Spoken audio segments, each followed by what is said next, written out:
Warning: the following podcast contains irreverent humor, exceptionally nerdy opinions, potential cursing, and plenty of love for the prequels. If any of the preceding offends you, please turn off this podcast immediately, and may the Force be with you. Why, you stuck-up, half-witted, scruffy-looking nerf herder! You can't use that word! Only we can use that word! We'll use the Force. That's not how the Force works.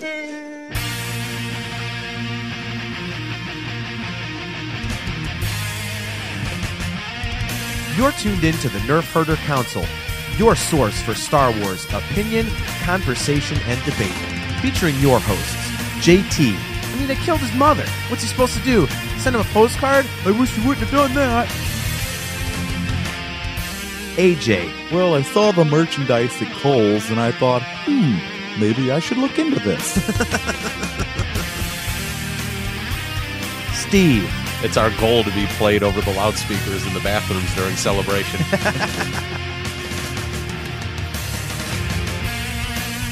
On this episode of the Nerf Herder Council, we discuss the 3D Blu-Ray release of Episode 7 and go through a list of the 30 greatest Star Wars characters, who should be on the list and who shouldn't.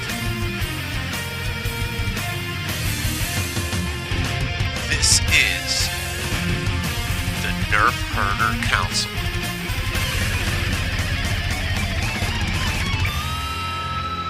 Welcome back, everyone, to another episode of the Nerf Herder Council. I am your host, JT. With me, as always, is AJ and Steve. And I think we can call this episode Take Two. For anybody who tuned into our live feed last week, half of that didn't record, so we're somewhat doing that show over again a little bit. So. Lucky you guys.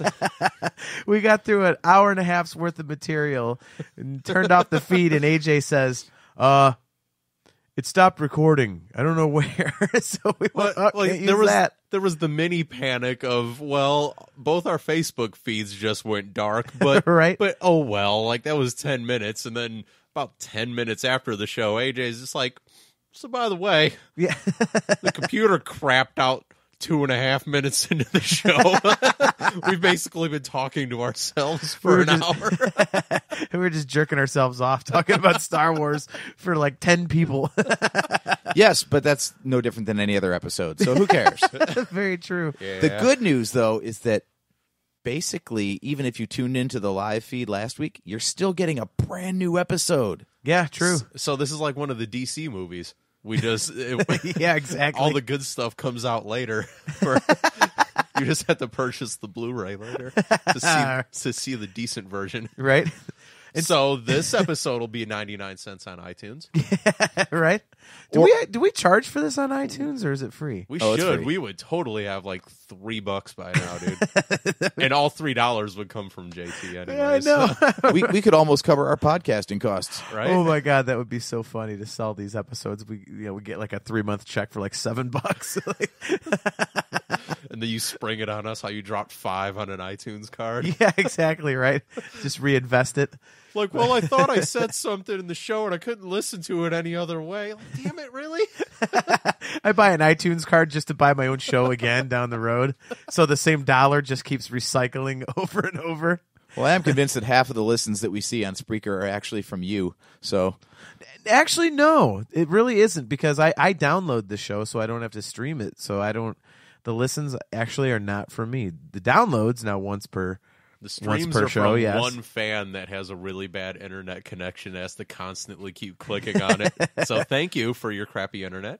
Wouldn't it be great if it is just like 5 people who just listen to us over and over again? This is the greatest podcast ever, man. I'm going to listen to it for the 40th time this week. That'd be awesome. We get the celebration. There's like 72 empty chairs, like 3 guys. Woo! Yeah. yeah, I love you guys. Yeah, Go podcast. Can I have your autograph? And we're up there looking at each other like, we're such losers. And one guy's cosplaying as JT, so he's got one of those blow-up sumo suits on. Yeah, right?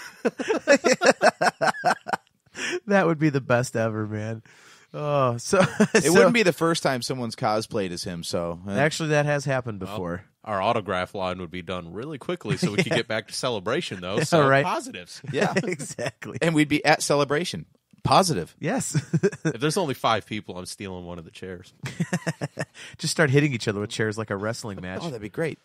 So we would probably be on almost every Star Wars news outlet site, except for StarWars.com, but everybody else would cover that crap. Right. Like, oh, God, did you hear about these 3 idiots that started this crap? They started a chair riot. Well, we're probably not getting to Celebration at this point anyway. I'm pretty sure that John's tirade on our Facebook page pretty much put us on the watch list. Oh, Nah, God. I disagree. So he kissed us like the Rock Hall? Yeah, I pulled the Paul and Gene. He Gene Simmons us from Look, Celebration. Look, man, that guy was just an idiot, and I had enough. It was not the most professional post, but sometimes you just have to be direct, and having couth and being respectful. Just sometimes it goes out the window in the face of passion and raw emotion.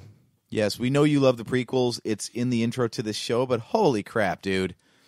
You got trolled so hard. I didn't get trolled. The guy was actually trying to prove his point and making absolutely no sense. And then he called me a fair weather Star Wars fan. I literally took a picture of my forearms and included it in my comment back. Like, dude, I don't think a fair weather fan would have the Star Wars logo tattooed on his forearms, okay? That's not exactly fair weather. I'm not going to lie. I got the notification of JT basically trying to tag us in to try to help him out. And I saw that and I scrolled up to read a couple of the posts before that. I threw my hands up. I'm like, nah, like I can't. Right. Like I can't get my hands dirty. On that One of the highlights dude. I remember is him saying that Jar Jar was a retread of the banter between Han and Chewie. Yeah. Like, what? The guy was reaching so hard. I'm like, I know, really, and dude? that's why I tried to I had to keep my hands clean. I'm just like, what? Yeah. He was like saying like the Gungans, like what was he saying? Like the Gungans were, or the Trade Federation was the same as the Empire. It's like, what? Not at all. Yeah. I'm like, just stop. I mean, it was one of those. Wait, haters. the Trade Federation was the same as the Empire? Apparently. Now there are 2 of them. Well played. Well played. Well, before we get onto that track again, I don't remember Tarkin having a horrible like Chinese overtone to his Right? commentary either. terminate her immediately. Right? We should not have made this bargain. What if Tarkin did talk like that? The plan to the Death Star. You have a target, a military target named a system. I grow tired of asking this. Overly racist Asian Tarkin. Welcome to the show. He's like a cross between like Tarkin and the dude on Kung Fu, David Carradine. You don't know how hard I found it to sign the order for your execution. Charming to the last. to the rest. You can't. Now you took it there. So anyways, we do have some news that came out today that I think we need that as a Twitter handle, though. Yeah. I'm sorry. Over the top stereotype Asian Tarkin. just put Asian Tarkin quotes up. that would be the handle, like Asian Tarkin. Yeah, at Asian Tarkin on Twitter. Confucius say, "The Star Blood Rebel." Arderon. My God. So, anyways, there was some news in the Star Wars universe today, which I was pretty happy with, in a way. They finally announced the release date for the Episode 7 3D Blu-ray, which is going to be on November 15th here in the States. There's different release dates across the world, depending on the country and all that, of course. And I've been looking forward to the 3D Blu-ray because I have a 3D Blu-ray player and a 3D television at home, and I love home 3D. I'm a huge fan. But it did kind of piss me off in a way because it says, oh, there's new deleted scenes.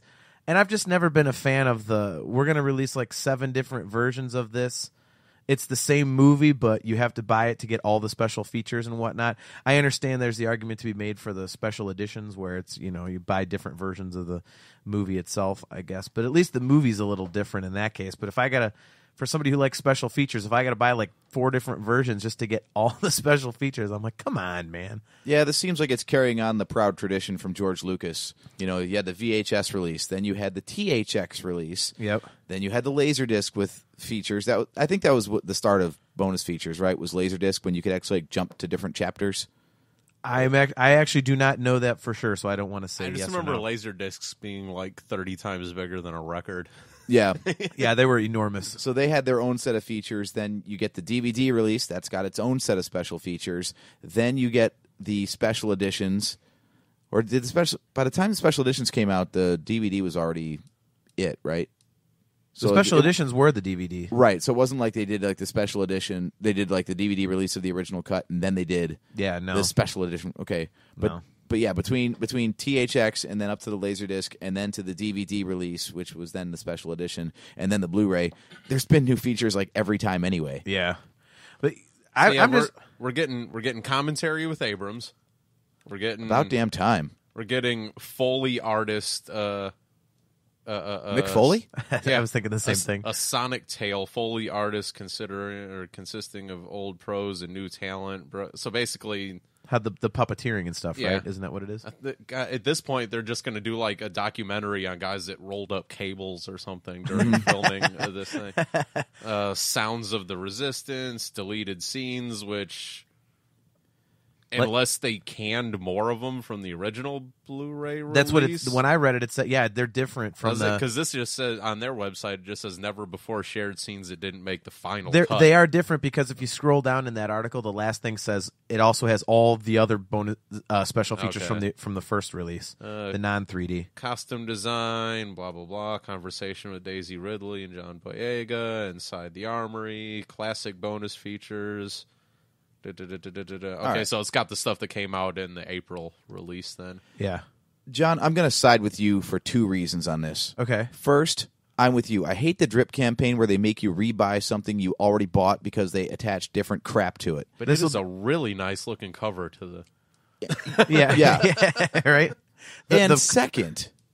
What if you don't have a 3D Blu-ray player or a 3D TV? Are you going to have to buy this disc that you can't actually use just to get the special features that you want to see? I think that's exactly what I think they want you to do. Well, no, I think what it is the bonus features disc is in regular 2D. Oh, so you can play it anywhere. It's just the one disc is in 3D. Yeah, so I get to buy the 3D Blu-ray at full price just to get the special features the movie disc. will be in 3D, nothing else will. Yeah. And yes, there's going to be more stuff there that's going to make you want to buy that so you can have 45 copies of The Force Awakens in your house. It's funny. I complain about it, and yet I'm like, this isn't fair. And yet the very first day I'll be forking over my $30 at 10 a.m. You're standing outside Yep. Best Buy. You guys open yet? Yep. I'll never Better forget. have that damn Star Wars.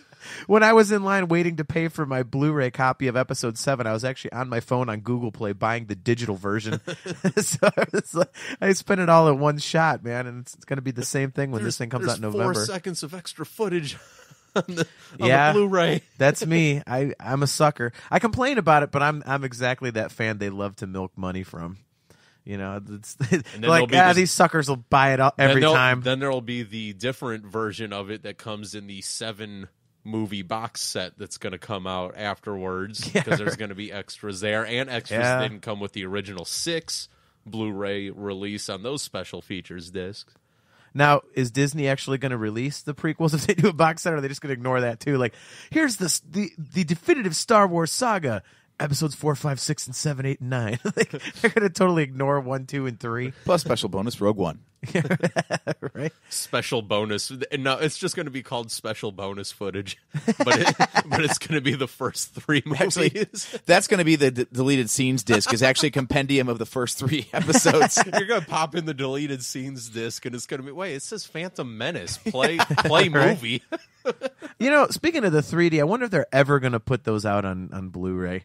Because, I mean, they released Episode 1 in theaters. I saw that a couple times. Mm-hmm. And then they showed Episode 2 in 3D at Celebration a couple times. And then, AJ, you and I at Celebration Anaheim were among the first few hundred people. And I don't know if they showed it at Celebration Europe this year, but if they didn't, we're still in the group of only a few hundred people who've ever seen Episode 3 in 3D. because they had the world premiere at Celebration Anaheim when we were there, and we got in for that.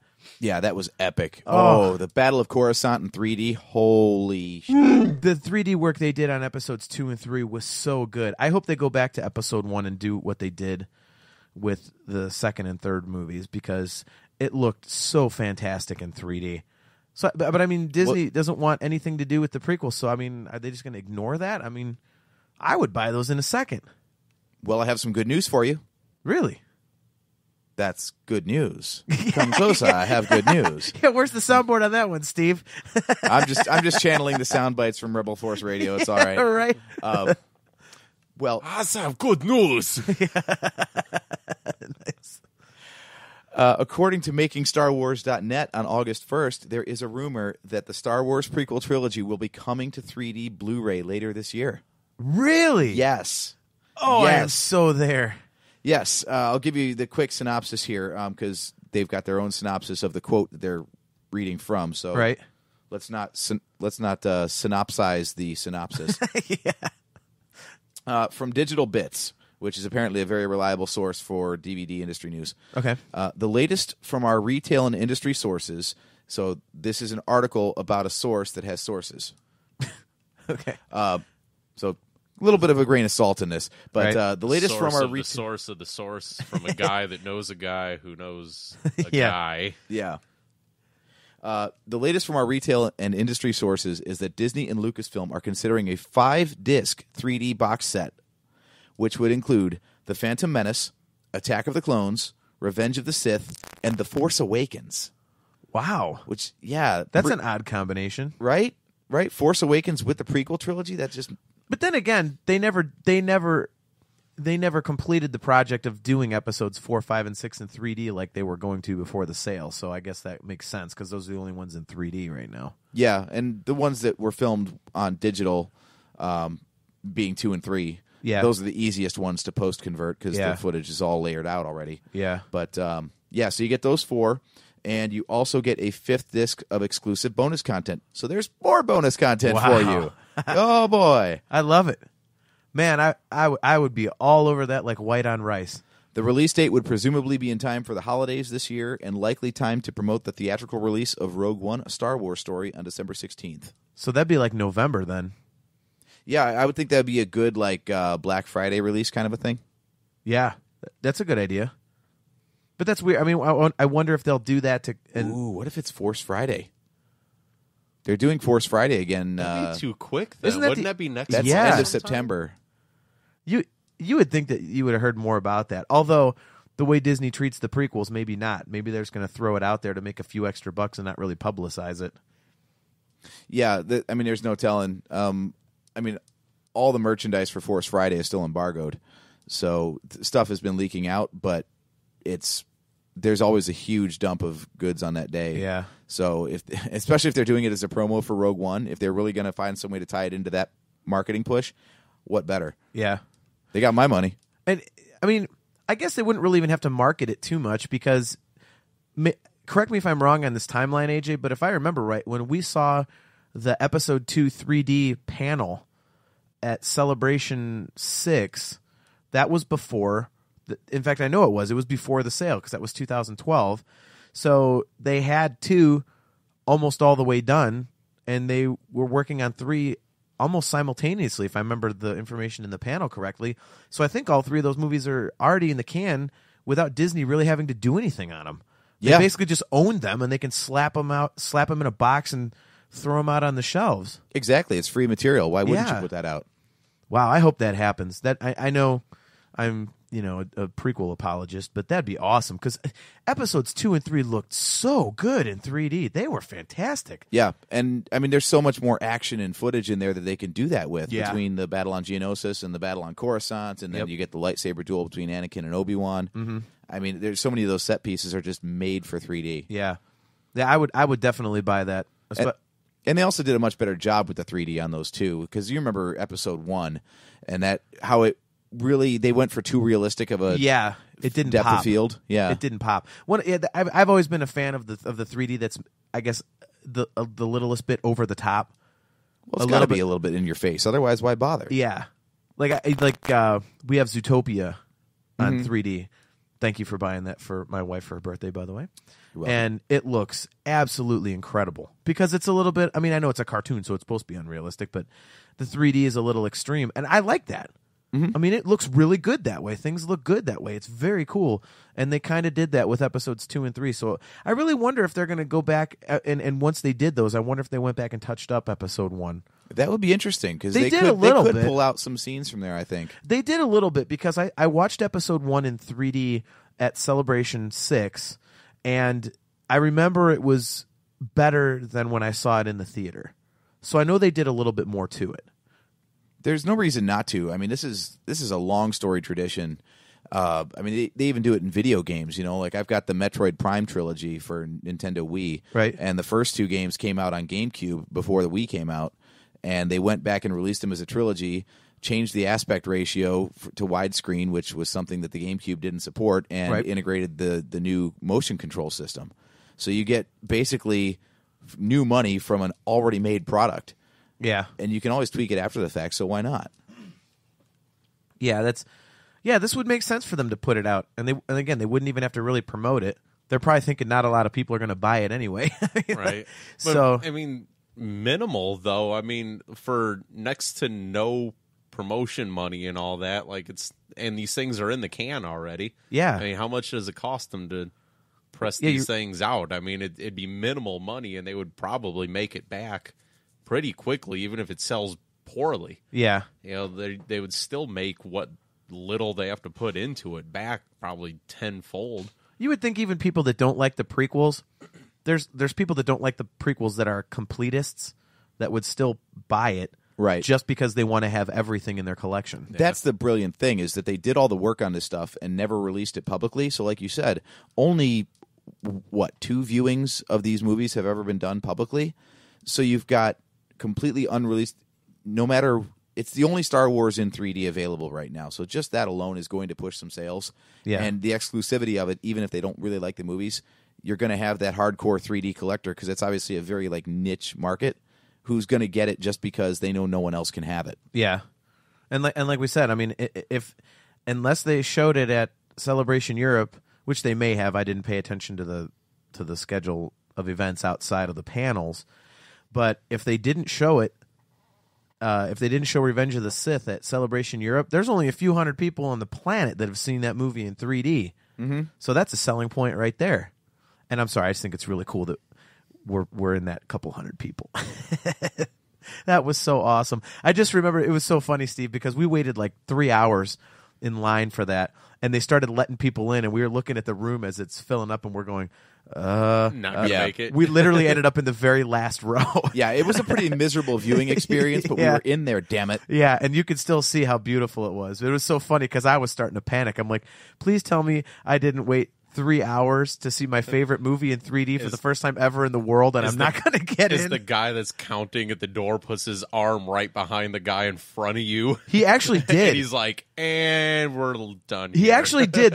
He actually did it to me. He put his arm up. I was like, oh, you got to be kidding me. And I looked in. I'm like, there's a few more seats. He goes, I know, you're getting in. I just have to wait for people to sit down. I was like, whew. Because I had that brief thought of, don't you even make me the very first of the people that aren't going to get into that got to this. turn around. Yeah, I was going to throw a fit. I don't care if it's the guy behind me. I would have ducked under his arm and went running so fast. I'm like, it's dark in here, you can't find me. Well, we're lucky we made friends with George and Alex too, because remember we were camping out in that line and all had to take turns going to the bathroom. Yeah, and we were all paranoid about being able to get back into our spot in line. Yep. Well, that's why I was sharing our Doritos and sandwiches with them. So if you bring food online, people are a lot more open to letting you get out of line to go take a piss or something. Mm-hmm. So that's but yeah, I hope they do that, because for me, I would love to own them. They look fantastic, and as someone who really loves the prequels, to have another version in 3D would be fantastic for me. I only have a really tiny 3D monitor, but I would totally buy those just to see them in 3D. Right. Well, if you don't, see, you'll have to come over to my place so we can watch them. We can watch them with my official Episode 1 Darth Maul 3D glasses that they gave out when they put Episode 1 out in the theater. That's right, yeah. I have those, and I have the official Celebration issue Episode 2 3D glasses that they gave out only for the panel at Celebration 6. Don't you still have the Force Awakens ones as well? Yes, I do. Yeah, I have BB-8 and do I have another one? I forget. In fact, I got to look for those because if you got a Phasma, it might be in the trash compactor. Right? Yeah. God, I can't even remember. I think I might have missed all the Episode 7 ones myself. I had them. I got to remember where I put them. I had some, but I know I have them somewhere because I had a couple pairs of BB-8s. And, no, I bought all 4 of them. I have all 4 somewhere because I remember when I found out that you could actually just buy them without buying a movie ticket. I ran to Cinemark and just ponied up $20 for the set of 4. Of course you did. So I could have them in the plastic. So I got those somewhere. I wonder where I put them. Well, if they're in the plastic, they're not actually going to work for viewing, so they don't have much functional value. Yeah. But, Yeah. Okay, so I'm a little out of touch with the TV sales market. I mean, have you guys even heard of anyone else who owns a 3D TV? Because it seems like that was something that they tried to push, had nothing to support it, and it's kind of withered on the vine, and 4K stole its thunder. They still offer the 3D stuff. I just don't think it's pushed as much as the 4K. Though apparently in like Japan they're doing like 8K TVs or something already too. So they always are. I think there's actually a time bubble that exists when you go there. They're actually like 20 years ahead of us and everything. Right? Well, it's because they make all of it. Yeah. Overly racist Tarkin. Yeah. Right. Yeah. No. I know they still do it because whenever like the Marvel movies come out, because those are always in 3D. Basically anything that is pretty special effects heavy that came out in 3D in the theaters, they're putting out on 3D Blu-ray. So, I mean, it's still out there. They're shoving it all together. I got so many 3D Blu-rays over here because like everything nowadays is like, oh, you either get the DVD or you got to get the 3D Blu-ray. Yeah, combo digital 3D copy, Blu-ray, blah, regular blah, blah. Blu-ray. DVD, Black HD, and white, ultra all that crap. Yeah. Flip Black book. and white. Yeah. Black and white, right? The silent one with the with the old timey piano music. It's like a Buster Keaton friggin' film. Yeah. No, I missed out on that because I was waiting to see like if anything worth buying in 3D would come out, and it didn't. So I had a 3D Blu-ray player, and I ended up giving it away because I got a PS4 that would also play Blu-rays, and I had nothing on 3D and no TV to play them on. And then I caught a sweet Black Friday deal on an open box 4K. So I'm set for the next decade with my 4K TV in 2 dimensions. Thank you. Yep. Yeah. We're still kicking on that one upstairs. It's a 60-inch Sony that like it has nothing. It's not even a smart TV, but the damn thing is just it's a beat down old horse, but the picture's still perfect, and we're like, why get a new TV? Like this thing's still perfect. Yep. And they're finally putting out 4K Blu-rays. Is 4K really that much better? Yeah, it's pretty sweet, dude. Is it? Because I mean, at some point, not it's if you don't pay any attention. Yeah. Like if you don't have it, or if you don't see like a split screen of it inside of a Best Buy, like you really don't even think about it. See, that's where that's how I got Blu-ray and LED in the first place, because I was like, high def is high def, whatever. Right. And then I was walking through a Walmart, and they had two TVs side by side, and one was the LED Blu-ray, and the other one was regular. And I took a look, I was like, I must have the LED Blu-ray. Right. They do the little split screen, and after 2 hours of standing there with your arms folded, you're like, right. Dude, right. The first like 15 hours I had my television turned on in my apartment, it was only on the 4K YouTube clips. I was watching like leaves rustling in the breeze and waterfalls and tropical birds, and 1080p is for put. I don't want to watch this crap. The hell with this pee-pee Blu-ray. You're just breaking DVDs in the house. I don't need this shit anymore. Chucking them out the window into the street, watching cars run over them. What is this low-def garbage? Dude, it is sweet, though. When you get the 4K package on Netflix and you're watching like Daredevil and House of Cards and stuff, holy crap, it is absolutely worth every penny. Well, maybe I'll have, if they do 4K 3D, maybe I'll do that when I have to upgrade my televisions. And that'll be the next release of The Force Awakens on Blu-ray is the 4K version. And we're going to go. That's true. There it is. Which will have 2 more deleted I was scenes, going to say it's going to 8 more seconds of footage of sand blowing across Jakku. Right? This is why 3D doesn't excite me, because you actually need a 4K TV to get a good picture in 3D. Because you know how it works. It works by broadcasting 2 separate images, which means your resolution is cut in half. So your 1080 3D is actually a 540 3D. It looks fine to me. Well, you're almost back to standard definition at that point. That's why you need the 4K to get 2 pictures of 1080 then. So until that comes out, I will take my pristine Blu-ray quality image that is then upscaled to 4K for me. Thank you much. All right. By the way, since I just thought about this, we were talking about having 8,428 different versions of the movie being released. Everybody's wondered where the hell Constable Zuvio is in these deleted scenes.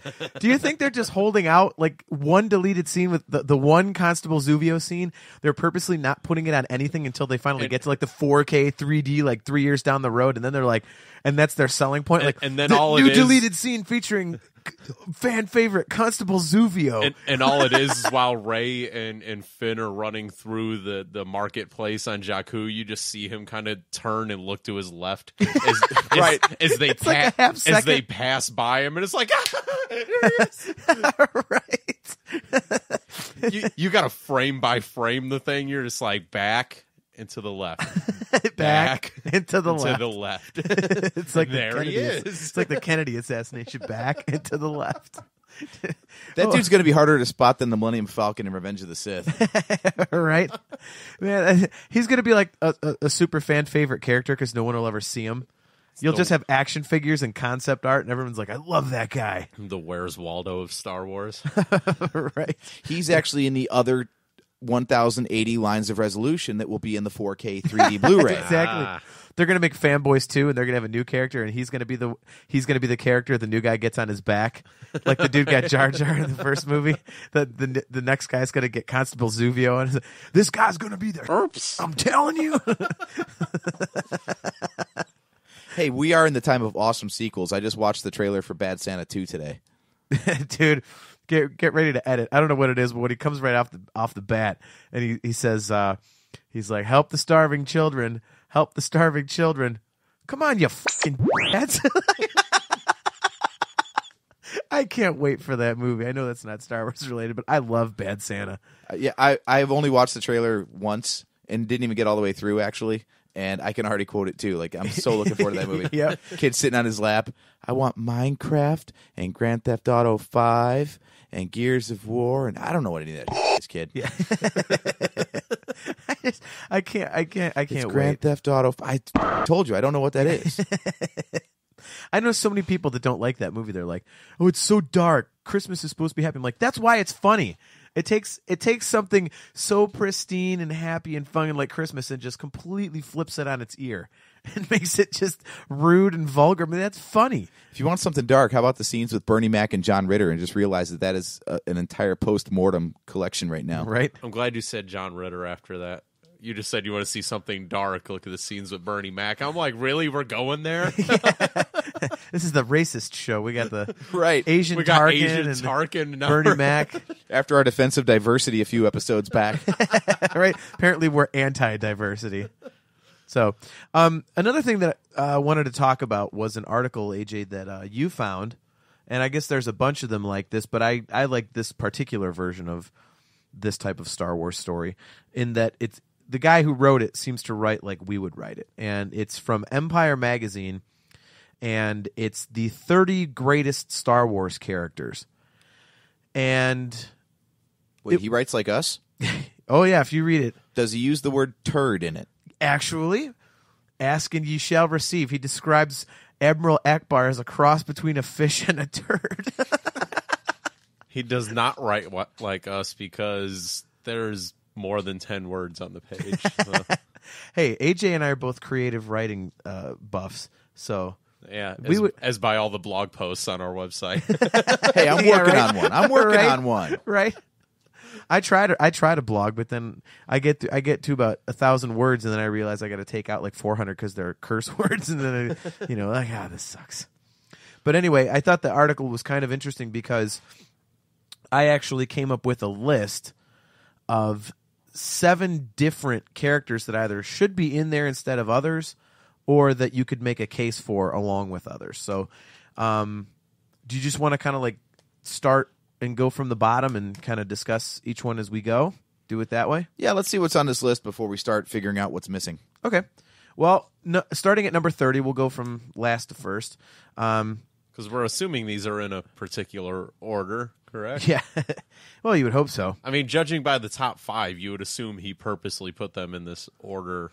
Right. So, incidentally, our buddy Jeff actually left us a voicemail on our hotline number, which is 440-987-WARS, which is our voicemail. 9277. Oops, I'm sorry, I got 9277. Oops, my bad. I realized, I was like, wait, that doesn't spell wars. I have people probably calling like a laundromat or something. But yeah, it's 440-987-WARS, which is 9277. Is it Asian Tarkin's laundry? It is, yeah, Asian Tarkin's laundry. But he threw his opinion out there, and he thought that Luke Skywalker would be the number one coolest character. And he said that he's the most iconic Star Wars character there is, and he's the most popular. Action figure sales bear that out. Yep. So I guess we will see if he is right or not. Obviously, everyone knows that my vote is for Han Solo. So that's my guess, but we'll see. Anyway, starting at number 30, they have Imperial Guards. And I don't know so much about this one. They look cool, but they literally don't do anything. Yeah, they did nothing except wear color. Yeah, is this the 30 greatest characters or 30 greatest costumes? Yeah, that's kind of interesting. You think about like where they are at in the Death Star and stuff. Everything's white, black, gray. Like they're the only color that was in there, and that's really the only stand-outish thing that they did. It was a cognizant decision to make them that way, but I mean they look awesome. But I mean, greatest characters, they don't say anything.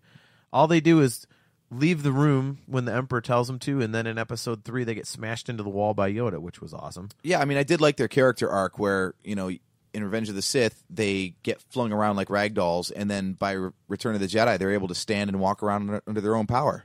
That was a really good maturation of the character, I think. Yeah. Right. So they're chosen from the most exceptional stormtroopers. So the stormtroopers that could hit things with the blasters. Yeah. Then they took the blasters away. Yeah. So the Empire. Oh, you can shoot a gun? Well, here's a stick. Yeah. The Empire null and voiding, anything useful. Gee, how did the Empire get defeated by Ewoks again? And how did this decisions like that? And how did these guys fall apart there from little stuffed animals? Right. The stormtroopers are out in the woods just like wildly shooting at everything and just hitting bushes and everything, going, man, if only we had some of those guys in red out here, we'd be whooping these little teddy bear asses. Maybe they were missing on purpose because being an Imperial Guard sucked. Yeah, right. And they're just like, no, pew, pew, pew, pew, pew. I'm not wearing a dress. Yeah. I'm going to aim wherever. I'm not... Like the one guy, the guy that hit Leia in Episode 6, like they instantly like shut down his blaster as soon as he hit her. Like, nope, go get your red outfit. Damn it! It's like, nah, this is gonna wreak havoc on my knees, man. Like he didn't all even the standing around. He didn't even aim at Leia. Like it ricocheted off the side of the shield generator building. Or it was whatever. like the laser blast that's in the trash compactor, just bouncing off random crap. Hell, it might have been the same laser blast. Right? It's the same one that hit R2. It was just bouncing randomly around the area. Right. Then it came back and hit Leia in the arm. Right. Well, moving on to number 29, they have Admiral Akbar. I think we can all agree that he deserves to be on this list. It's a crap. Yeah, it's a trap. So Akbar is an obvious one, I think. So I don't think that needs more discussion. I'm gonna get an Order of the Calamari. Yeah. Here's the line. Here's the line.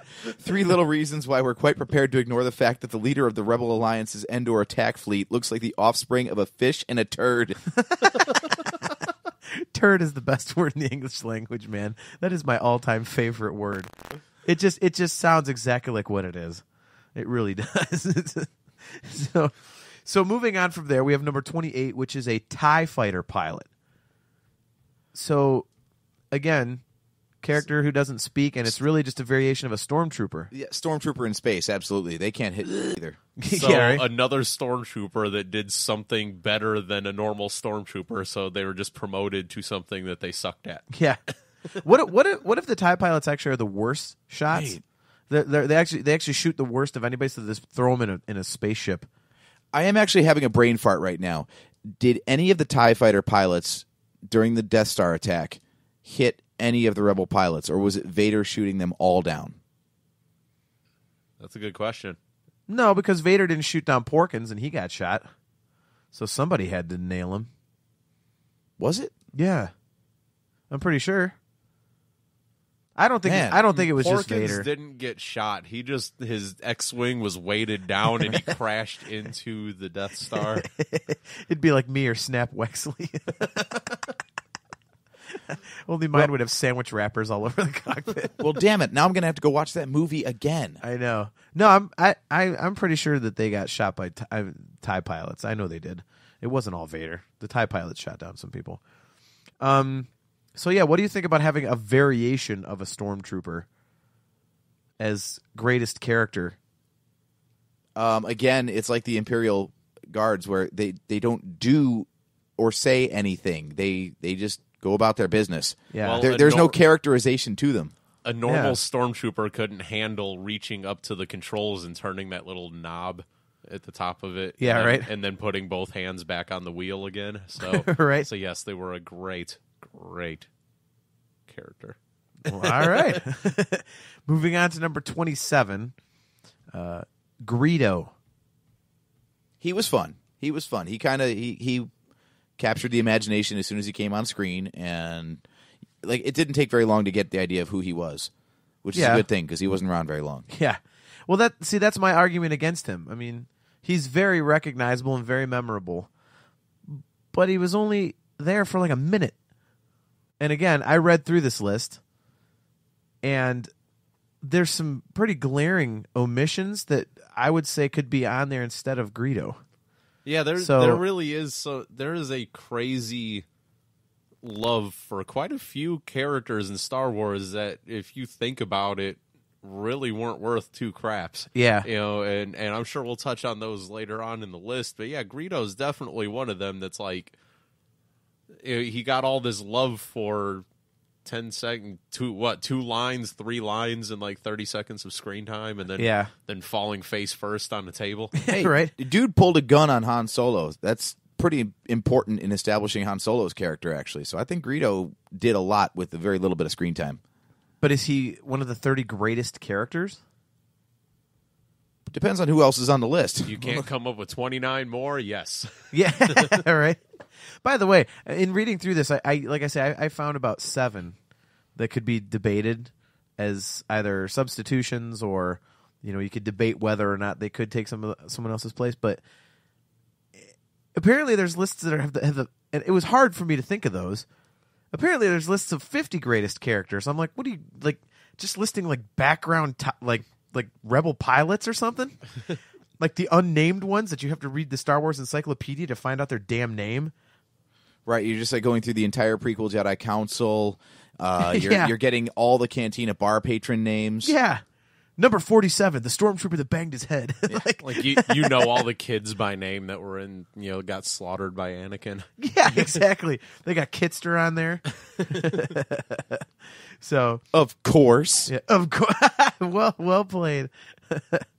All right, here's one I disagree with. Number 26 are the Jawas. Utini. Yeah, that's all they're known for. Exactly.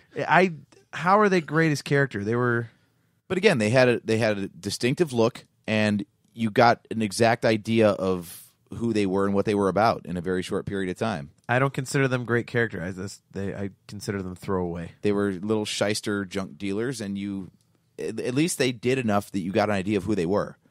I mean, remember, we're ruling out stormtroopers, TIE pilots, and Imperial Guards because they didn't even do anything to characterize themselves. So at least the Jawas did stuff, interacted with characters, and exhibited some behavior. Yeah, I just think in terms like calling them a greatest character. All right, whatever.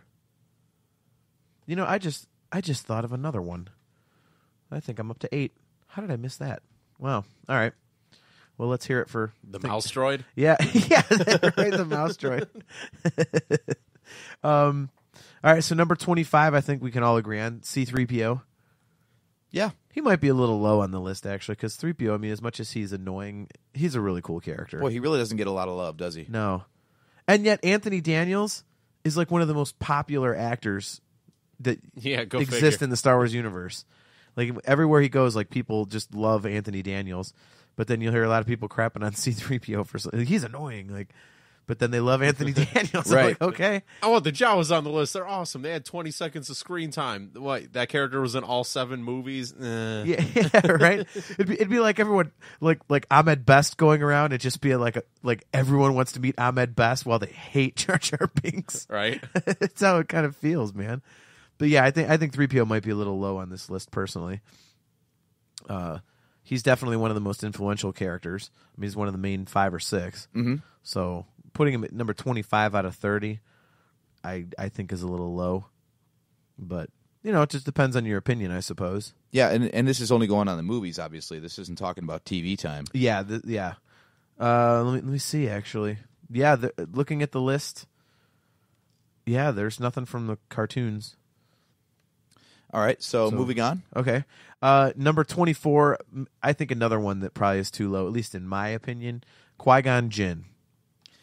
I will say he deserves to be on the list, but also deserves to be this low, only because he didn't get enough time to develop his character. Like, if you obsess about the prequels as we do, because we don't have a lot of time on our hands, but we make time to talk Star Wars. Right. He's one of those guys that we keep coming back to going, that's a guy who needs a backstory. Yeah. I would love to see more about him in film form. I think his would be a pretty cool story. That's something that you might be able to tie in with like the whole Sifo Dyas thing. Exactly. So I think that'd be pretty cool. What do you think, Steve? I mean, where do you stand on Qui-Gon? I don't know. Take it or leave it, honestly. Really? I wouldn't mind watching something about him previous to episode 1. I'd actually enjoy watching it, but I never had a love or hate for that character, so it's kind of like, really, yeah. I always thought he was great when he was probably, besides Darth Maul, the one I remembered the most in episode 1. I just thought he was kind of like a swashbuckling Jedi. He wasn't that straight, I'm a good guy. He was kind of like, I did like that he was more interested in following what he believed was right instead of what the council dictated should be done. Yeah, he kind of operated outside of the rules, like, and Obi-Wan's like, you'd be on the council if, if you weren't trying to use Jedi mind tricks on junk dealers on Tatooine. Right. Yeah, right. Like, that's the thing. Like, he was being a little scandalous at times. He's like, you know what? I can use the Force to influence this to my advantage, so I'm going to do that. I'm going to affect the chance cube. I'm going to see if I can get a mind trick going on him when I'm trying to bargain for parts. Like, whenever it suited him, he was like, all right, I got the Force on my side. We got this. See, if I was a Jedi, I'd never be on the council because I'd be doing that stuff too. Right. I have to admit. I mean, why wouldn't you? I mean, we got to. You want to take your shirt off, right? I mean, if you've got the Force and you have to fix your ship, or else you're going to die, you're not going to use the Force. Come on. Yeah. Oh, it's not the Jedi way. Hell with that. I want to live. Mm-hmm. No way am I not going to use that to my benefit. Screw that. Okay, I was on board with this author, but I did just read ahead in the article to number 23. How does Padme get put above Qui-Gon? That's what I'm saying. because she's hot. Really? You think? I don't think Natalie Portman's She's- hot. eh. I've never thought she was hot. You're talking Star Wars. I mean, Well, yeah, I don't know. I never, whatever. Yeah. Admittedly, she wasn't given much to work with, but okay, so she's got a major contribution in the storyline, but it doesn't mean she was a good character. right. Yeah, I was okay with her, but it wasn't like Steve. You said like Qui-Gon's like take it or leave it. I'm kind of like that with Padme, and definitely putting her ahead of Qui-Gon Jinn is no. Qui-Gon Jinn definitely deserves to be above her. Yeah, I'll agree with Even that. if you're just going to reverse them from 23 and 24. Yeah. Still. So, all right. So we got Padme at 23. 22, here's another one. Scout Troopers. Okay, so again, another stormtrooper that can. Yeah. a stormtrooper that can ride a motorcycle. Awesome. Slap a different helmet on him, and I will say that the Scout Troopers are my favorite iteration of stormtroopers. Even as a little kid, when I saw them in episode 6, I was like, those are awesome. They ride speeder bikes and have sniper rifles. Right? Yeah, I just thought they looked amazing. I still do. Whenever we're walking around Celebration or looking at cosplay. They still can't hit a damn thing, though, so they're clearly stormtroopers. No, that's not true. They are awesome at hitting trees. Yeah. So they can run into stuff. I'm a very accomplished scout trooper in Battlefront. I hit trees all the time. Right? Yeah, no, I just still, every time I see one of them in cosplay and everything, and especially at like Celebration, I still look at them and I'm like, man, those are the coolest ones I've ever seen. Mm-hmm. I like them even better than like Shadow Troopers and stuff, like the all black Stormtroopers. They just have always looked the coolest to me. I don't know why.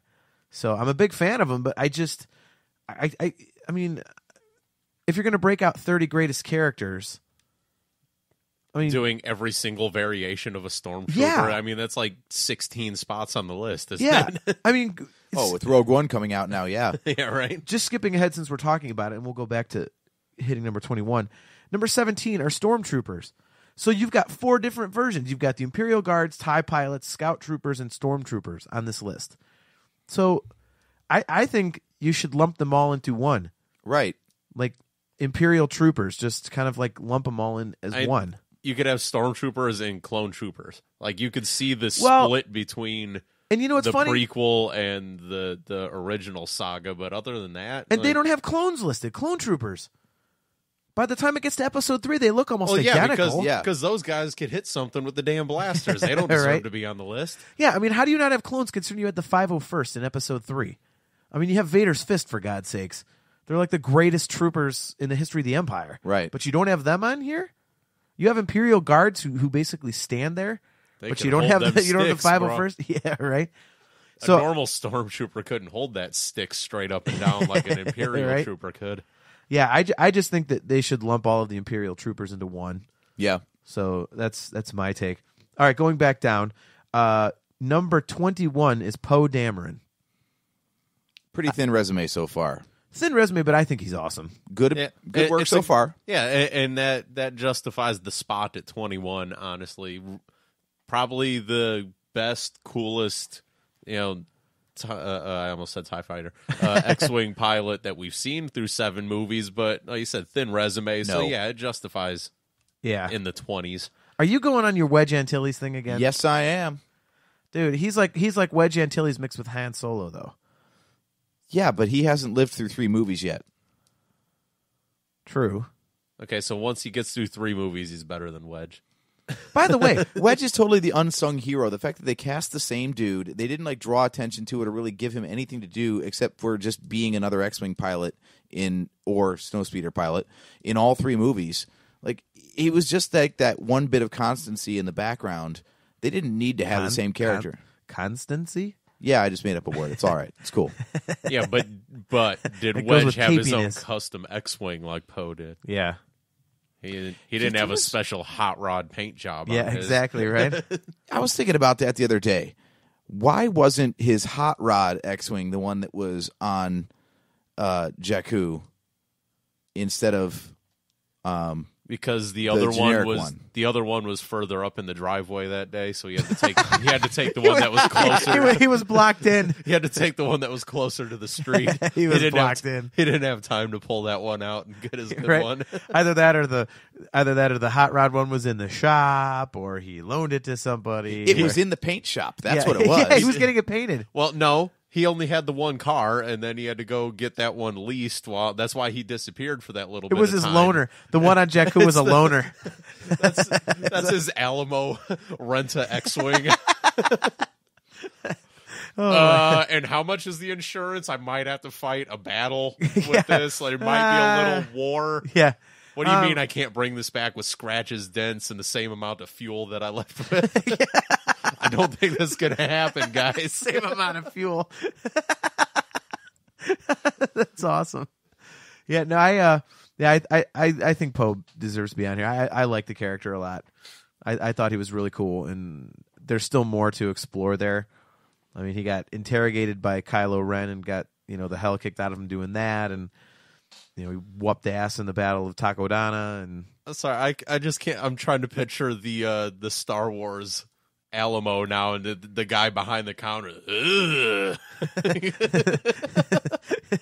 Why don't you come around back? We get what you need. Right, that's totally the job he's got now that pod racing right? is the crapper. Toydarians are actually car rental agents in episode 7. Instead of junk dealers, they open up car rental shops. Poe brings the X-Wing back. It's got like an eighth of tank less than what he brought it in with. You didn't fill up the tank. All right, so moving on. Episode 8. Yeah, right. There's another idea we gave him. Damn Disney taking all our ideas. They've got like a 150-year-old Watto renting cars. Swear to God, if Watto's working in episode 8, I'm done. They just shoehorn him in there. That'd be great. Poe's got a different color X-Wing. We come to find out he really did have a loner. You see, and then somewhere there's like an Easter egg. You see like the little car rental logo on the one engine. Right. Like, they have it on like the rental car on the bumper. It's got the barcode on the canopy for easy in, easy out. Yeah, right. He's got one of those little placards hanging from a rear view. It's just dangling in front of him while he's flying. Right. All right, so number 20. I know, AJ, this is one of your favorite characters. Grand Moff Tarkin. Is it Yes. Grand Moff Tarkin, or is it... Yeah, is it Asian Tarkin? Perhaps. But see, he's another one. A New Hope is full of these characters where they get very little actual screen time because, well, you're comparing it to the ones that actually lived through all the movies. Yeah. But so many cool characters came and went quickly in A New Hope, but they still had a lasting effect because they were the first characters you ever saw in the saga. Yeah. Tarkin's definitely in that camp. Like you definitely knew who the guy was from the little bit of time that he had on the screen. Yeah. He was able to talk man to man with Vader, which everybody else basically just crapped themselves whenever he was around, or just dissed him and then got choked. Yeah. Tarkin was actually able to boss him around a little bit and have like a level conversation with him. And he was clearly just. I mean, he was menacing when he was on the screen. Like, there was no doubting who he was and what he was about. And we know a lot more about him, too. I mean, if you're just basing this off the movies, the fact of the matter is we know in the back of our minds more backstory from Clone Wars and stuff like that we really know that character as a whole. So, Yeah. it's easy to put him on the list. And honestly, maybe it's just because I like the bad guys. 20 might be a little low for him, honestly. Asian Tarkin says, number 20, this is too low. So Number 20, in that Kung Pao chicken. Perhaps. You want a quart or a pint? So, yeah, all right. So we got Tarkin. Number 19, Anakin Skywalker. Yeah. Boy, if that ain't damning the prequels. Yeah. There's actually almost no prequel characters on this thing.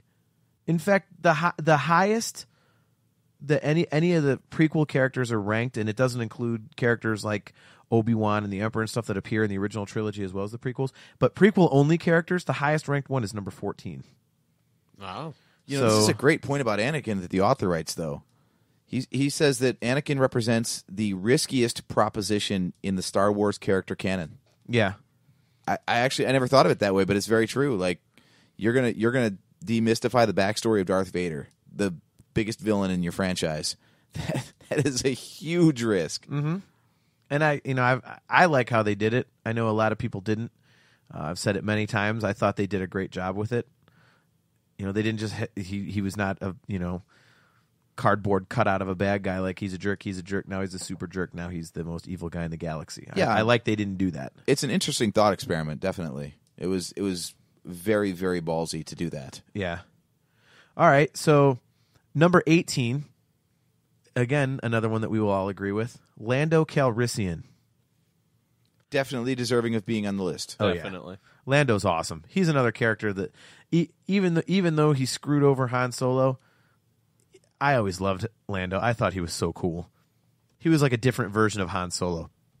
It was really fun for me when I first saw the movie. I was like, wow, he's like Han Solo. So I was instantly instantly into and him. he stole his clothes in one episode too. That's still one of the funniest things ever, that he's like wearing Han's clothes. Everyone's like, what the hell? And I never noticed it until people were ripping on it and parodies and everything, and I went back and watched them. I'm like, oh my god, they're right. He actually is wearing his clothes. I'll be damned. It's like he couldn't wear his own clothes and sit in the driver's seat to the Falcon, so he's like, right. It's like, I gotta put on his underwear. Yeah. Not only am I taking my ship back, but I'm taking his persona, the bastard.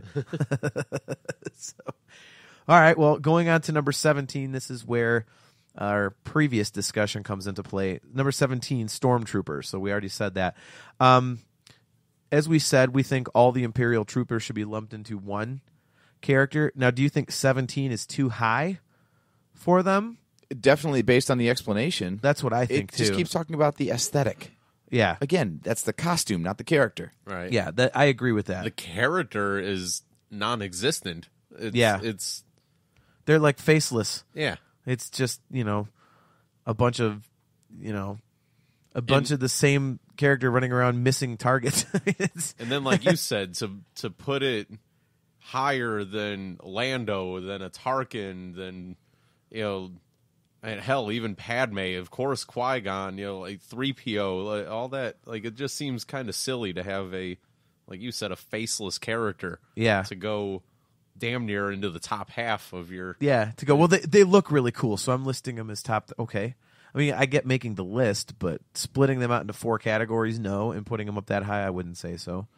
Yeah, the one thing I will say about their characterization that is good, though, and I think this is something that the books often get wrong, is the fact that they have no characterization. They're supposed to be a completely faceless mob. That anonymity is what makes them threatening, because they're inhuman because they don't show any humanity. Yeah. So anytime you actually try to make a character out of a stormtrooper, Finn, sorry, I have something in my throat here. I got to get some Gatorade. Nice. But yeah, as soon as you try to personify any individual stormtrooper, you've just lost all the mystique of the character. They're no longer interesting. They're just another person who puts on an outfit and goes to a job. I never thought of it that way. That's interesting. I could see that. I never really thought of it that way. Any individual stormtrooper, you don't worry about it. Like, they're not a threat individually. They're a threat because they're always attacking en masse. As a collective, yeah. Yeah, and the fact that they have like a hive mind almost, because they just attack in groups and do everything in groups and take their orders from someone else, that's what makes them interesting and threatening. At this point, I'm surprised he didn't make a 5th classification and put the First Order troopers on the list somewhere. Yeah, right? Well, this has no... Oh, no, wait, it does. It has a couple of the Episode 7 characters. Well, number 15 on the list, let's see, let's do the stunt costume stormtroopers, because their black rubber strip above their eye mask was actually up off of the brim a little bit. Right? Do the snow troopers that you saw like all 10 seconds of. Yeah. All right, so moving on. Number 16, again, another one we can all agree on, Jabba the Hutt. Jabba kicks ass. Again, another one whose appearance really sold the character, but yeah, then actually did something to back it up. Yep. Right. Yeah. And as we said before, I don't know how they can't get that voice right ever since then. Amazing, isn't it? I can't fathom that. With all the technology at hand, they can't do some voice effect on some really deep voiced guy, and I don't get it. How can you not nail that? I don't know. They've been able to find some pretty good stand-ins for James Earl Jones when they've had to do, video games and, other business. Yeah, really. Yeah. All right, so we agree on Jabba. Here's one AJ's going to disagree with. At number 15, AJ's favorite, Finn. Not a good character. Again, no resume. We know he's a horrible stormtrooper. Right. And he is good at stealing jackets and and holding a lightsaber, not so much using it. Oh, he's good at shouting people's names in vain. Okay. He does a lot of shouting of names. All right. Yeah. So we got that. He's good at attempting to run away from his problems. Well, that's true. We've seen him do it once and attempt a second time in the movie. Yeah, wow, right. I think I stood up for him before. Now I'm just like rambling things You're off like, that I'm like, yeah. wow, You're like, wait a minute. He's a horrible This character. guy What am I sucks. talking about? That All right. that lazy probably didn't even have the decency to submit his blaster for inspection before he deserted. He just took it with him. Simple request. Oh wait, no, we know he didn't because he said, when the TIE fighters were attacking, doesn't anybody have a blaster around here? So he left it or dropped it or did submit it for inspection. It probably got swallowed up in the crash. Could have been. So hopefully, episode 8's better. So, Yeah. but at this point, Actually, he didn't submit it because remember, he got Poe to the TIE fighter by looking like he was escorting him somewhere at gunpoint. Oh, that's right. Good memory. Good memory. say at this point, Finn, horrible character, John Boyega, kick ass. Yes, I agree. Actually, maybe the character itself is okay, but the characterization and the way he was played, like, it's still, to me, John Boyega's performance, it seems like you dropped a regular dude from the real world into Star Wars. The way he speaks, and it's not Star Wars like. Yeah, it's not like how they built Rey in Episode 7, but Finn, Phasma, like they really got to go somewhere in Episode 8, or it's really going to make you feel like, wow, these characters are just horrid. I don't feel that way about Finn because he did start coming around. Like he's definitely going to come around in Episode 8. Yeah. And it needs to, because he really didn't have much of a build in 7, other than running away from the First Order. Well, he started to because he's the one that, I can get us past the shields, and he wanted to go on the mission, to help save Rey and stuff like that. So he kind of he was turning it around. So I don't have as much of a problem with him as you guys do, like we've talked about before. But Phasma, now that one I agree with you on, because that character looks awesome and then did absolutely nothing. I'm like, wow, that kind of... For Finn to have been raised from birth and indoctrinated in the First Order like that, and then just completely throw it away all at once and never show a single sign of reservation about that's where I kind of fall off. You don't undo a lifetime of brainwashing in a day. But if you have a lifetime of brainwashing and then they put you on sanitation, it might be pretty easy to just walk away from that crap. Huh? Well, that's the other thing. If that's all you know, how do you know that your life sucks and there's a better way out there? Because he's fishing First Order crap all day. he's cleaning toilets and everything. He's got to clean Hux's pull out. All right, but I mean, isn't there? I think I read somewhere in one of the books somewhere or comics or something, it says that in the first scene of the movie, sorry to stutter, when they attack the village and they're going after Lor San Tekka, that was his first live combat. Right. So he finally saw what it was to actually kill innocent people, and he's like, what the hell? He was basically fishing toilet. He was fishing turds. And apparently he just got bumped up on the list because of enough First Order people died that they're like, okay, give this idiot a blaster and send him out. They were running out of stormtroopers. Get that guy who cleans the Stormtrooper. Stormtrooper. That's the thing, like a whole lifetime of being trained as a stormtrooper, and you don't consider the fact that you're actually going to go and have to shoot someone. I mean, I don't know. Hopefully, I would love to get some feedback from someone who's in the armed forces or something and has actually faced live combat. Maybe that happens that way. Maybe no matter how much training, boot camp, conditioning you get, it definitely does. When it becomes real, you might just brick and bail out. I know somebody that happened to. One of my close friends was in the military, and he was trained as a sniper and had no problems with it. Then he goes overseas and he had to kill somebody, and he said it's just night and day.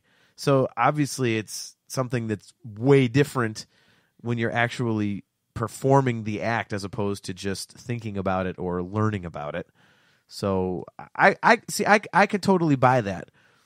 So that's why I don't really have a problem with this character, because I thought it was believable. Yeah, I still don't.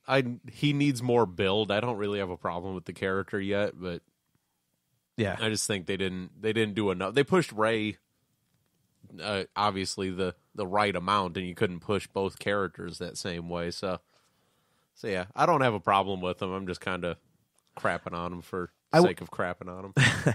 I wonder if he gets crapped on a little bit, and maybe this happened to you guys, because Rey is such an incredible character and is so dominant That's got to be part of it. Could be overshadowing other people because she's just so excellent. Very much so. Yeah.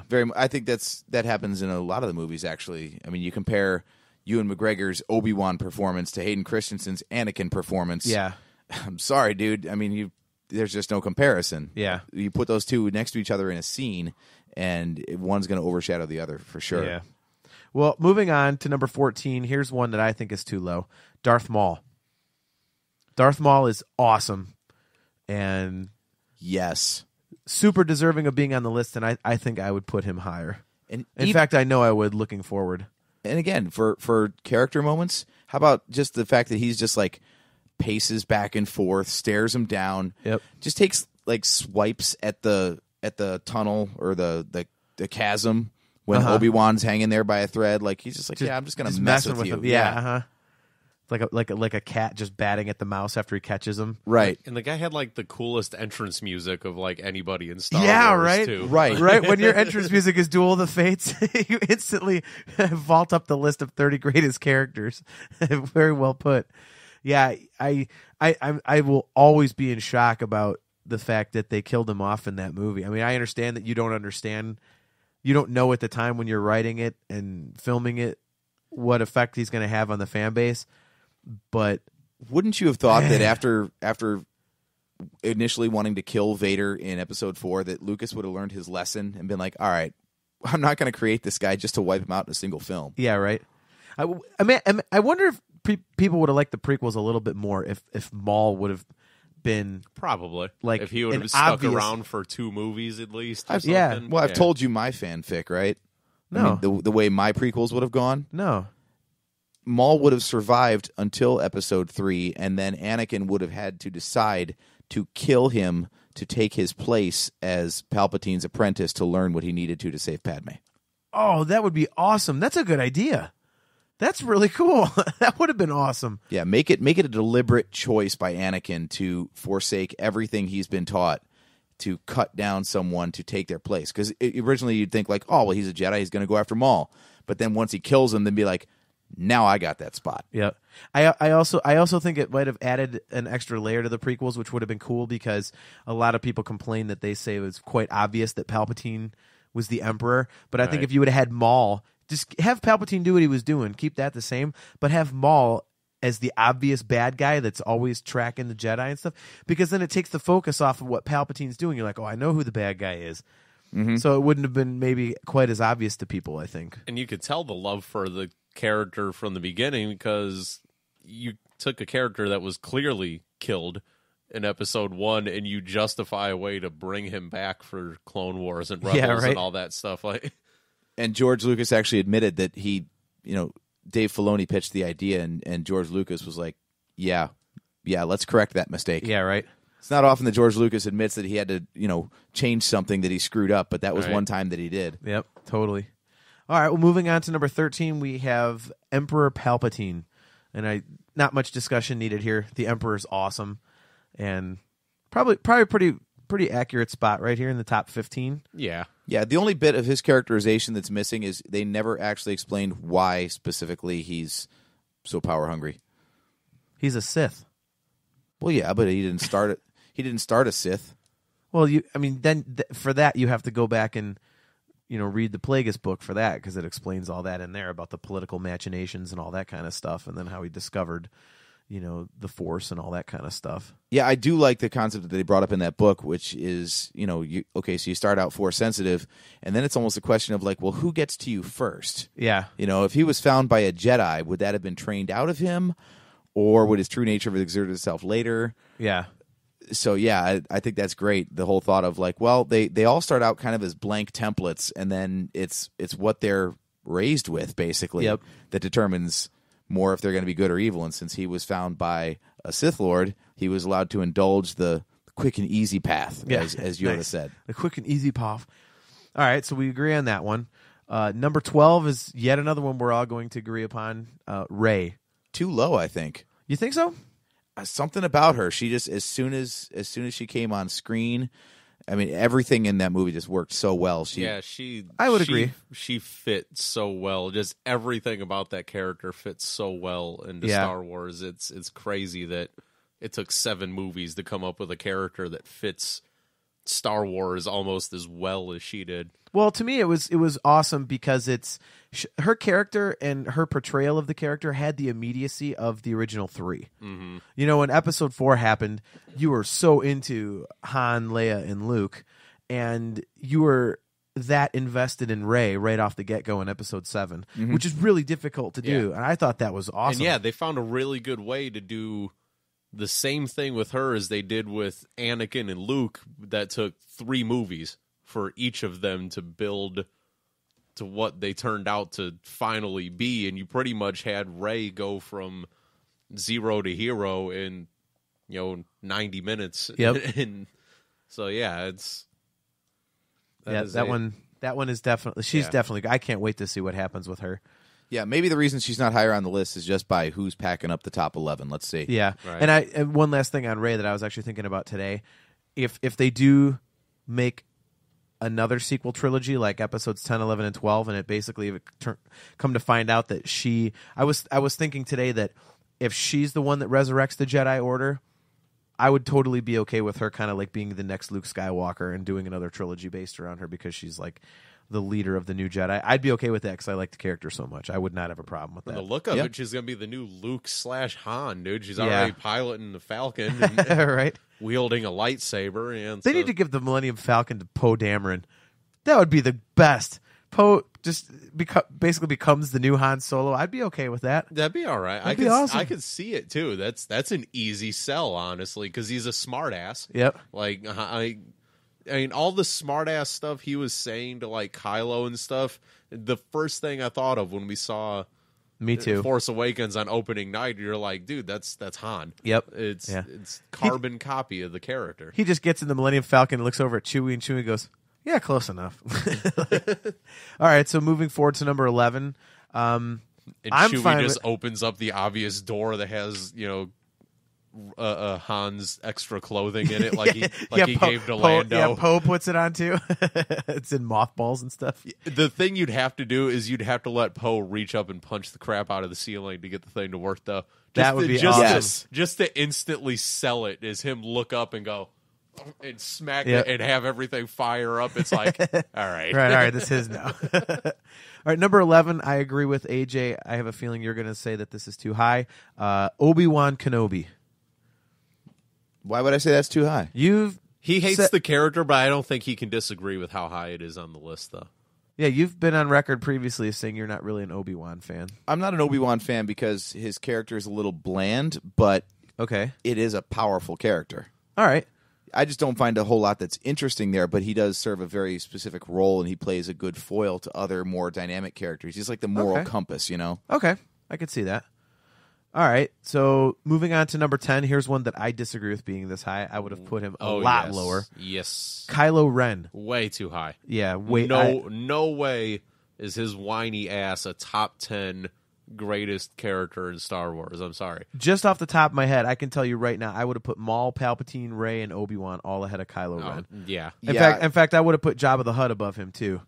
I think a lot of this is hype and anticipation because he's got a good foundation. Now we just got to see where he goes with it. I hope so, because to me he just still seems weak. I wouldn't go so far to say you should swap him with Poe because that was 21, and I wouldn't think Poe would deserve a top 10 slot, but no way in hell. No. Kylo should definitely be a top not 10 above character. Rey. Yeah, yeah, definitely not. Yeah, if you can't even beat out the people in your own movie, then what are you doing? I mean, we could talk about this list 2 more movies from now when all these characters have their full stories being told, but as it sits right now, no way. They just need to make Kylo Ren a lot more powerful, because the way he was portrayed in Episode 7, it wouldn't surprise me to see him get easily defeated. He doesn't seem like that Darth Vader, like, insurmountable evil. Well, we've talked about that, though. This is the start of his arc. It's not like Vader was already full-fledged in Episode 4, where he's still in training. True.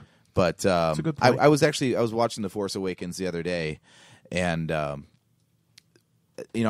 starting to get more critical of the film because I have more time to see it and study it. And really, man, no one gives Kylo Ren a fair shake in the beginning of that movie. Like, if you're trying to establish the villain, no one does. Like, it's all about how the characters interact, and, you know, a character's reaction to someone or something is really what sells it for the audience. And, like, the first thing we see Kylo Ren do is, you know, stop this blaster bolt in midair, which is awesome.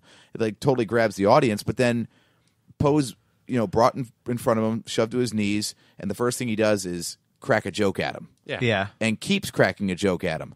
Lor Santeca doesn't crack a joke, but it's like they're having two different conversations. Like, Like, Lor Santeca's responses have nothing to do with what Kylo Ren is saying. Yeah, he's trying to. He's trying to tug on the light side of him, is what he's doing. It's like you guys said about Vader and stuff like that. You know, like, he had this force that nobody other than Tarkin had the balls to speak to Vader like that. And within the first 2 minutes of the movie, you had Lor Santeca basically crapping on him because he wasn't scared of him. You know, and then you had Poe cracking jokes at him. It was breaking the character down from the moment you saw him. Right. Yeah. Right. Like, it didn't. Like you said, it made him weak right off the bat. Like that Lor Santeca thing. I mean, I love that exchange. It's interesting, and I want to know, like, where that came from. No pun intended. But, you know, when Kylo Ren says, you know, look how old you've become. Something far worse has happened to you. Well, who's talking about me, dude? Like, yeah, right. You know what I've come for. I know where you come from. Again, not an answer to the question. Right. Like, you go back to episode 4. Who would have ever had the balls to speak to Vader like that? Yeah, like right off the bat. Like, this dude's here to kill everybody in your village, and you're like, F you, dude. Right. Yeah, the first two heroes that show up give the villain no credibility whatsoever. And this is the whole time while you said he's holding that, like, really crazy, like, sniper rifle blaster thing, bolt just without even acknowledging it. You know, Vader could only deflect stuff like that, you know, from, like, Han's blaster in the right. in the little dining room area of Cloud City and stuff. Like, you know, Kylo's obviously got some power to sit there and do that kind of stuff and not even have to acknowledge it, that he's still controlling it without while carrying a conversation on to his left. So there's power there. There's art, like you said. There's something to be had to that. And again, just like we were talking about with Phasma and stuff and Finn, it's like you kind of look forward to episode 8 to go, okay, build on this guy. Because walking out of the theater in episode 7, you're like whatever, this guy's crap. Throw away. Yep. Yeah, I think that might be where you're coming from with your lack of interest in the character, because right off the bat, he's not given the gravitas he needs to stage a credible threat to our heroes. Yeah, I mean, I'm not saying I dislike the character, and I'm also not saying, oh, he sucks right now. He's gonna always suck. It's just for right now. I'm saying where he stands right now. I'm just not buying this it. List but was he just does written, have 2 more so movies. We got to base it on where we're at now, not where they're going. Yeah, and honestly, I don't know if it's the years of Darth Vader and stuff, and the fact that I love that character and all that. I think Kylo lost something by the mask coming off. I don't know why. Like, just I can't explain it, but I feel like something was taken away from him when the mask came off, and you're like, okay, he's just a dude. Yeah, like that. He's a dude that's throwing temper tantrums. I guess it humanizes him a little more than you would think. I think that was the point, though. We're kind of seeing a Sith in puberty right here. Yeah. Mm-hmm. Like, he knows he's powerful, but he's not really in control of it. People can still get under his skin and cause him to make mistakes. Yep. Like, yeah, once he really, like, gets buttoned down, that's when he'll be terrifying. Because imagine all this power properly harnessed. That'll be crazy. All right, well, moving on. I'm going to go with 9 through 4 right now.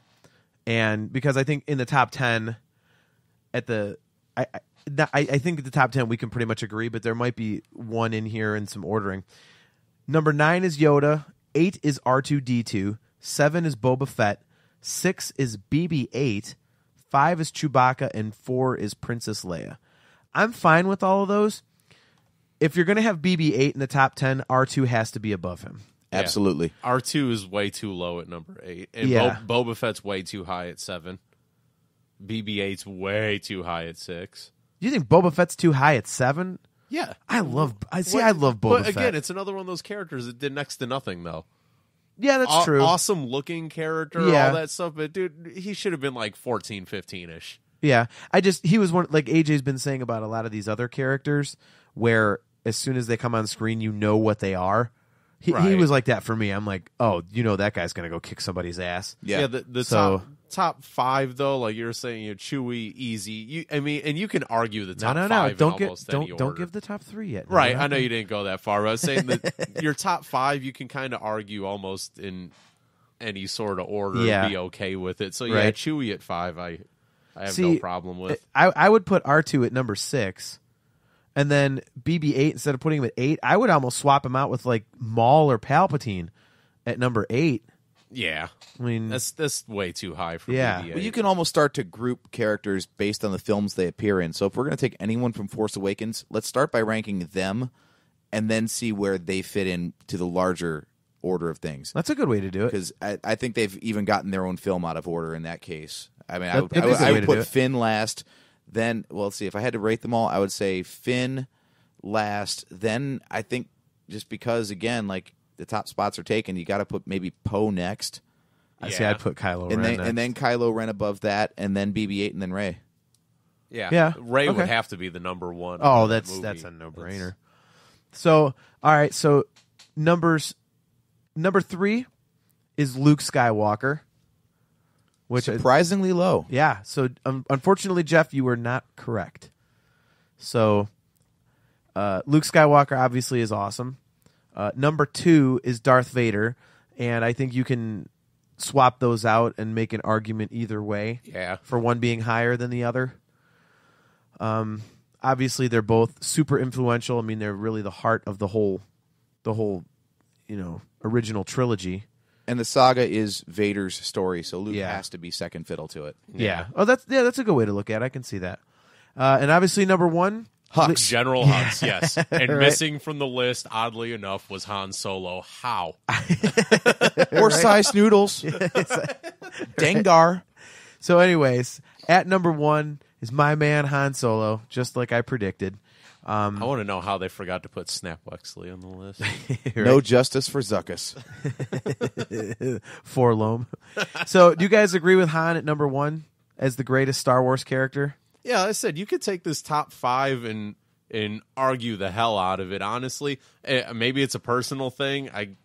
I could see, I would say put Leia a little bit lower, maybe. I would have done the same thing. But you can argue that top 5 very easily, and you can't, if somebody was going to argue it with you, you really couldn't tell them they're right or wrong either way. If someone was like, oh yeah, I had Han at 3 and I had, Luke and Vader, and you're like, you could go and screw that because you're a Solo guy, but it's like you still would go, all right, I can see where you're going at with it. So I would put Vader at number 1 over Han Solo. I could see that. He's more complex of a character. I mean, they've both got their nuances, but to go all the way from the greatest of the Jedi to the despot of the galaxy and redemption, that is such a farther character arc, a bigger swing than Han Solo ever had to do. Yep. Well, here's I'm kind of thinking maybe this guy might have just went backwards when he wrote this, and he's a Han Solo mark. Yeah. And he just went. I can relate. He went 1 back, and he probably hit like 16 or 17 and was like, crap, I got to fill out the rest of this thing. I was kind of thinking that because, like I said when we started talking about this, there's some pretty obvious characters that are left off. Yeah. I think you guys might disagree with one of mine. I have Jango Fett. I would have put Jango Fett on there. And if you're talking about opening up 3 spots because you're going to lump Imperial Guards, TIE pilots, and scout troopers in with stormtroopers, I mean, right there you've got 3 spots to fill in. And Jango Fett's a personal one for me because I'm such a huge Boba Fett fan that I thought Jango was cool. That's the thing. That's the only reason his character is cool, is because it's dependent on a cooler character being tied to him. All right. I can see that one. What about Count Dooku? Dooku is not listed on here. Definitely should have been listed. Yeah, I mean, you're probably talking somewhere in the 20s is like filler for this thing, but still, he should have been on the list. Instead of like the Jawas. Yeah. And speaking of that, if you're going to have the Jawas, you know what I would replace the Jawas with? The Rancor. The Rancor was way cooler than the Jawas. Yeah, definitely. Or you could put the Wampa or something like that. The Wampa was cooler than the Jawas, I thought. Like, I mean, you're talking filler and stuff like that. You could have tossed Grievous in the top 20. Grievous I liked Grievous. A lot of prequel hate for not putting the two main villains of the prequel trilogy in there. Yeah. Or hell, I mean, just the guy whizzing around the 4 lightsabers was cool enough to get him at like 24 on the list or something. What about at number 30 instead of Imperial Guards? What if you put Sebulba? Oh yeah, Sebulba. He would have been cool. He is really cool. He, as you know, he's one of my top favorites. Yeah, I know you love him. But I mean, between having the look and the personality and the actions to back it all up, like. Yeah, he was a very well-realized character. Yeah, it's like you were saying about some of the guys higher up on the list that you're like, not a lot of screen time, but the guy built everything. You knew everything about him in the little bit of screen time he had on. That was a perfectly built character. I really thought that one you could debate. Jango you could debate. Dooku is definitely an obvious one. Yeah. And if you're putting the Jawas on there, I would have substituted the Rancor, the Wampa, hell, even Ewoks. I liked Ewoks better than Jawas too. The Ewoks had more to do with, the Star Wars saga than the Jawas ever did. And they had a crap ton of personality for not speaking a word of English. Yeah, exactly. But I think I came up with one enormous omission, and that would be Mace Windu. I don't think that's as enormous as Dooku. Mace Windu was in all 3, and people remember Mace Windu way more than they remember Count Dooku. Would people remember Mace as much if it wasn't Sam Jackson, though? That's a fair question. Yeah, I think that's the actor outshining the character. But he definitely should have been on the list, though, without a doubt. Guy's number 2 in the Jedi Order. I mean, but was his character any good? Backstory or not, the guy carries enough clout to him that should justify a top 30 spot. And think about it. If you're going for greatest characters, who are you going to put on this list? Padme Amidala or Mace Windu? Who do you think is a greater character? Do you honestly like Padme more than you like Mace Windu? Well, your criteria for putting him on the list is that he's the number 2 Jedi, right? Yeah. Someone's got to be number 2. That doesn't mean he's a great character. I thought it was a great character. I thought it was a greater character than Padme. He didn't have nearly enough fleshing out. Well, what did Padme have?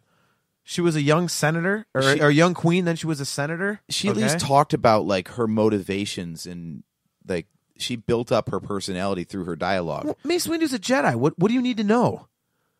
I mean, he's the second greatest Jedi to ever live. I mean, what more do you want? I want to see him being the second greatest Jedi. Yeah, he defeated Palpatine. Hands down, he is the one character that needs to have the standalone story, so we have something. Right, that's my point. His character on. That's my point. Is that he's got a reputation within the universe that was never sufficiently portrayed on film. Okay, because even his appearances in Clone Wars and stuff, it was still everything was supposed to be pre-known about him ahead of time. We never got why he is where he is. Some characters benefit from mystique in the backstory, like Boba Fett and whatnot, but when you're talking a heroic character or someone who's got that much stance, you need that story. Yeah. I mean, I honestly wouldn't be mad to see the same story that they did with Anakin from like a 9-year-old up to becoming a Sith Lord. Like, give me a 9-year-old Mace and show me how the hell he got to where he's at. I wouldn't be mad at that. And honestly, they missed a golden opportunity because they did have that Clone Wars arc where they had Boba Fett go after Mace, which makes sense. Boba Fett saw Mace kill his dad, and he carried that grudge, and he tried to get Mace Windu killed. But it still was a Boba Fett story. It didn't really go into Mace at all. Mm-hmm. Mace just had a very stoic, unemotionally engaging response to it all. Well, don't you think that Mace Windu kind of is the same? You almost could say the same thing about Yoda. I mean, he's the greatest Jedi ever. Why? At least he, talked a bunch of philosophy, and again, the things he said gave insight into the way he thought. Okay, and all we got from Mace was a lot of actually mistrusting sentiments. Right. Like he never he was against Anakin being trained, even up as far as episode 3, when Anakin tells him exactly the answer to the question they've been looking for what would that be, like 6 or 7 years at that point? Yeah. Between episode 1 and episode 3? Actually, no, that'd be more like 16 years. Yeah, he was older than that. Yeah, so they've acknowledged from episode 1 that they're looking for the Sith Lord. And then 16 years later, here comes the kid that you didn't want trained telling you exactly who it is. He's like, nah, I don't buy it. Well, he said already, I don't trust him. How, after 16 years, do you not trust him? He's got the Force. And he turned out to be right, didn't he? And we're also told, that Mace is like the greatest swordsman that has ever had a lightsaber in his hand. We've seen him use it one time for like 3.5 seconds. and he cuts Jango Fett's head off. Jango, and then you get the Palpatine fight in episode 3, but you don't really see Mace do anything that you didn't see anybody else do. He wasn't doing like quadruple front flips like Yoda was. But see, but to me that shows that he's a badass, because he defeated Palpatine in a lightsaber duel. Right. Without having to do all that crazy but still, stuff. If he you're was going to just say that he's good the greatest, with a lightsaber. You say if he's the greatest ever, show me why. Like I said, he defeated the most powerful Sith in the galaxy just with a lightsaber, not having to do all sorts of fancy but crap. Still, up to that point though, like I said, like that's the one thing that shows. Yeah, he's good with a lightsaber, but he didn't do anything that nobody else was doing other than beating the Emperor. But still, like it wasn't any kind of flashy lightsaber work that did it. He just beat the crap out of the Emperor. That's all. Yeah, the missed opportunity was not having him fight Dooku in episode 2. Well, he would have whooped on. Well, no, I guess you can't say he would have whooped on Dooku if Dooku was equal to Yoda. Yeah, I can't imagine other than. And honestly, I could kind of take or leave the young Han story, but I can understand it. But I think Mace is hands down like the one guy that I want to see the story, the young character story, like in these little Star Wars anthology story things that they're doing. Yeah, right. They had a whole Jedi Council, and the only characters we really got any characterization of were Obi-Wan and Yoda. Well, how much are you going to throw in there? I mean, think of how much story they had to tell. I mean, you can't put everything in there. Right, but you can to only be on fit so much. But to be on the council, obviously there are so many stories and experiences that you could talk about and make movies or you're TV talking about episodes outside from. of the movies. Yeah, every one of those characters sitting on that council has a history that got them in that chair.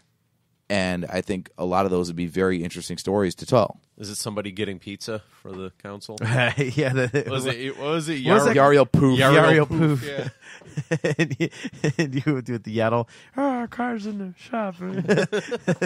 So, there's a disturbance. Somebody didn't give me crackers.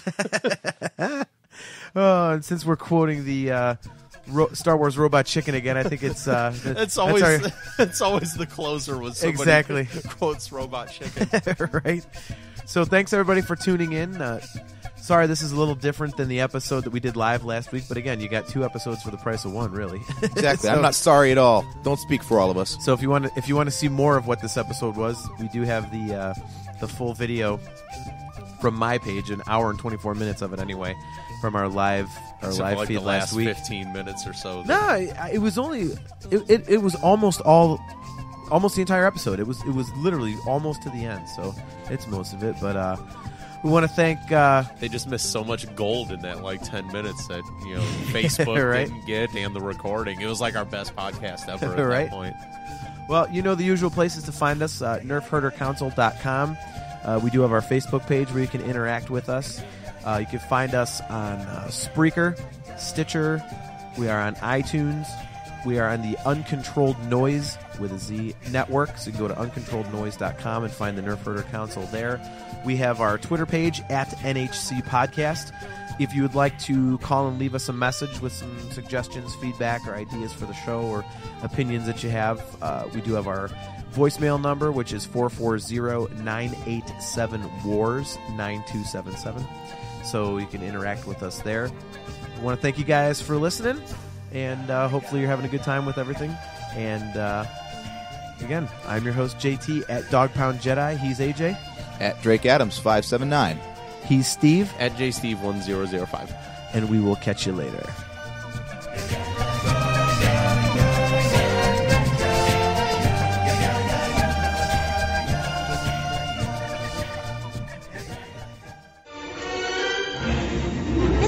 bolts is never gonna get us past that blockade. This bucket's got a few surprises left in her. Plus, me and Chewie are on it. Ain't that right, Chewie? Hell yeah, you my nerf herder. You my nerf herder. Are you recording this? God damn it, I asked him a question. Are you recording, AJ? Yes. Okay. No. On this episode of the Nerf Herder Council, we discuss the Star Wars 3D... idiot. The Star Wars? Yeah. On this episode of the Nerf Herder Council, we discuss the 3D Blu-ray releases. We also... On this episode of the Nerf Herder Council, we discuss the 3D Blu-ray releases of 4 of the... God damn it! On this episode of the Nerf Herder Council, we discuss the 3D Blu-ray release of Episode 7, and potentially the... Dragon. Fuck it! On this episode of the Nerf Herder Council, we discuss the 3D Blu-ray release of Episode 7. We also go into... God, what am I... Question it? The 30 greatest characters in Star Wars? Yeah. We'll see, bitch. Yeah.